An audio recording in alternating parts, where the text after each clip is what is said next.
que cette promesse-là s'accomplisse dans notre vie. Reprends la lecture, on va aller pas d'abord. Ézéchiel 36, à partir du verset 26, il est écrit: Je vous donnerai un cœur nouveau. Donc, à un moment donné, à un moment marqué, je vais venir placer au-dedans de vous un cœur nouveau. Au-dedans de votre âme, un cœur nouveau. Ensuite, Et je mettrai en vous un esprit nouveau. ce n'est pas tout. Non seulement il y aura des changements au niveau de votre âme, mais il y aura aussi des changements au niveau de votre esprit. Je vous donnerai un esprit nouveau que vous n'avez pas avant. Mais celui-là, il est tout nouveau. Ensuite, J'ôterai de votre corps le cœur de pierre.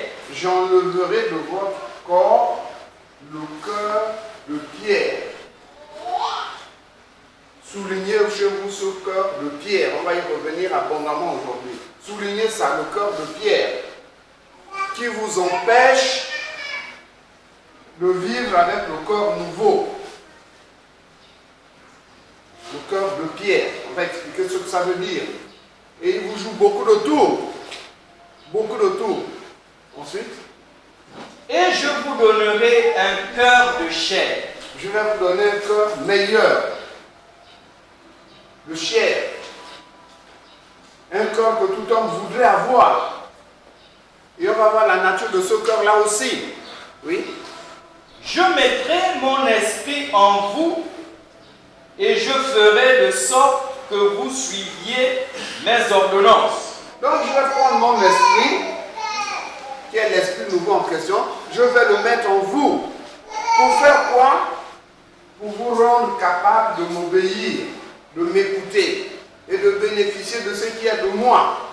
Ensuite, Et que vous observiez et pratiquiez mes lois. l'objet de ce corps nouveau, l'objet de cet esprit nouveau, c'est de pouvoir marcher avec Dieu et appliquer ses lois. Et quelles sont ces lois? C'est l'amour, c'est l'humilité, c'est le pardon, c'est la tempérance, c'est la douceur. Voilà la loi en question. Oui, c'est ça la loi de l'esprit en vous. Oui. Vous habiterez le pays que j'ai donné à vos pères. À cause de ce nouveau cœur et de ce nouvel esprit et de l'obéissance que ces choses-là vont emmener en vous, il y aura un changement dans votre vie. Vous n'allez plus habiter le pays dans lequel vous êtes, où il y a la souffrance, où il y a la mort, où il y a la douleur, où il y a la maladie, où il y a la rancune, où il y a les jalousies. Vous allez sortir de ce pays-là pour habiter un nouveau pays que j'ai promis. Oui. Vous serez mon peuple et je serai votre Dieu. Donc vous ne marcherez plus n'importe comment. Vous serez mon peuple. Au milieu des hommes, là, quand on regarde, les ceux-là sont à part. Mais qui sont-ils? Ce sont les chrétiens.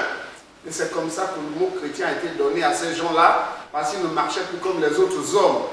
En témoignage de leur comportement au milieu de la société, on les a reconnus comme étant un peuple particulier, on les a appelés chrétiens. Et c'est le peuple des vrais juifs, mis à part. Et l'Éternel sera notre Dieu. Le Dieu du cœur nouveau, c'est l'Éternel. Le Dieu du cœur de pierre, c'est Satan. Chacun de cœur a son Dieu qu'il adore, auquel il obéit. Mais quand vous ignorez cela au-dedans de vous, ça vous joue des tours. Le Seigneur a promis de vous donner un cœur nouveau. D'où nous vient ce cœur de Dieu? À quel moment nous recevons ce cœur? Nous le recevons quand nous avons entendu la parole de Dieu, que nous avons cru, que le Seigneur voit que la foi est née au-dedans de cet homme-là. Il va alors vous marquer d'un cachet, d'un sceau. Quand on a fini de signer un papier, on met le cachet dessus pour authentifier le document. De même, le Seigneur met un cachet sur votre âme pour authentifier que cette âme-là m'a accepté. Le cachet-là s'appelle l'Esprit de l'Esprit nouveau, le Saint-Esprit. Quand ce Saint-Esprit arrive en vous, il n'arrive pas les mains vides. Il arrive avec un cœur nouveau, par lequel vous êtes maintenant pour vous rendre capable de marcher avec Dieu. Mais il ne vous l'impose pas. Il ne vous l'impose pas. Quand vous commencez à prendre plaisir de cet esprit nouveau, de ce cœur nouveau, c'est alors que le Saint-Esprit procède à une deuxième étape, c'est la chirurgie. Vous commencez à découper le cœur de pierre, afin que le cœur nouveau prenne sa place. Afin que le cœur nouveau prenne sa place. Mais le Seigneur ne fait pas ces choses de force. Il n'impose pas le cœur nouveau à l'homme. Parce que tu as reçu le Saint-Esprit, il vient avec ça, comme un cadeau. Donc vous n'avez pas besoin de dire au Seigneur, donne-moi un cœur nouveau. C'est reconnaître que l'Esprit de Dieu n'est pas en toi. L'Esprit de Dieu ne peut pas venir sans venir avec le... C'est comme s'il laissait d'abord le cœur nouveau là-bas. Il vient d'abord s'installer pour voir si tu te portes bien, si tu te comportes bien. Après, maintenant, il va aller chercher le cœur nouveau. Non, il vient avec ça. C'est là en toi. Mais est-ce que ce cœur nouveau-là fonctionne? Est-ce qu'il arrive à battre en toi? Parce que le cœur est en l'homme pour lui donner la vie. Si le cœur est arrêté, plus de vie.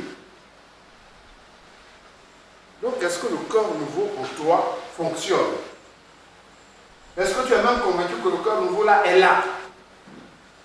Est-ce que tu as les signes manifestes de ce cœur nouveau?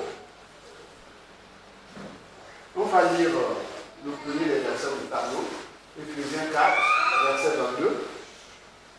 On lit aussi 23, mais on essaie d'abord 24. Éphésiens 4, Oui.